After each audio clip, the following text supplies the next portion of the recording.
Can you explain when you found out or even suspected you were being targeted by the NSA?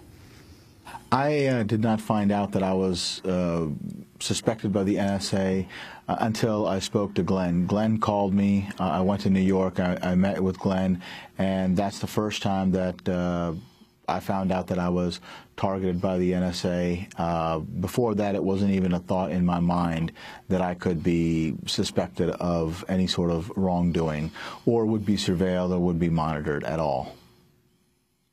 And, well, of course, the government has often said that this surveillance is limited and that if you have nothing to hide, you have nothing to worry about. What's your response to that?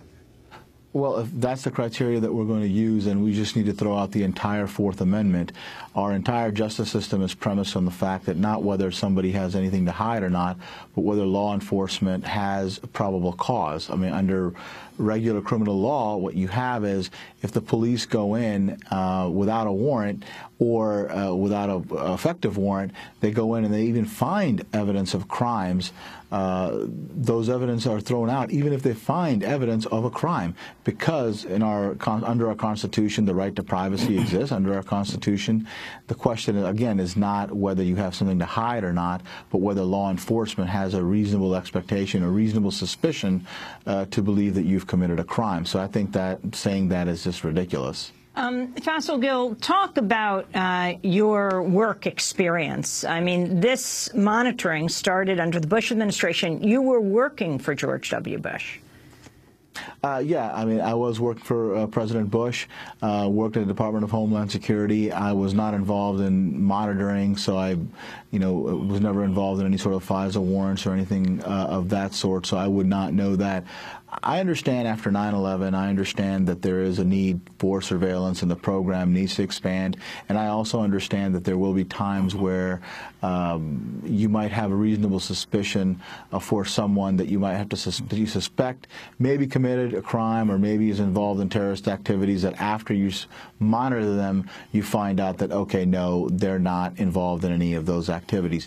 But there still has to be some start. There still has to be some suspicion. There still has to be some activity that would lead someone to believe that, okay, this person is involved. There is nothing in my background that would lead anybody to believe that. I have never had any connection with any terrorist groups, never been involved. I've passed polygraphs stating such. So that's what's more troubling to me, is that there is no reasonable suspicion or probable cause to suspect me of any of these activities. We have Glenn Greenwald back with us, on the line with us from Rio de Janeiro, Brazil. So, Glenn, start again by talking about how you found out this information. There were many documents in the Snowden archive which pertain to NSA and FBI targeting of Americans on U.S. soil, one of the most interesting of which was this spreadsheet called FISA Recap from 2008 that listed roughly 7,000 emails, at least several hundred of which were American citizens. And so we began the very arduous task of trying to determine the identity of the people who were using those email addresses. In most of the cases, it was actually quite difficult, if not impossible. But in some of the cases, we were able to find who the people were who were using these email addresses.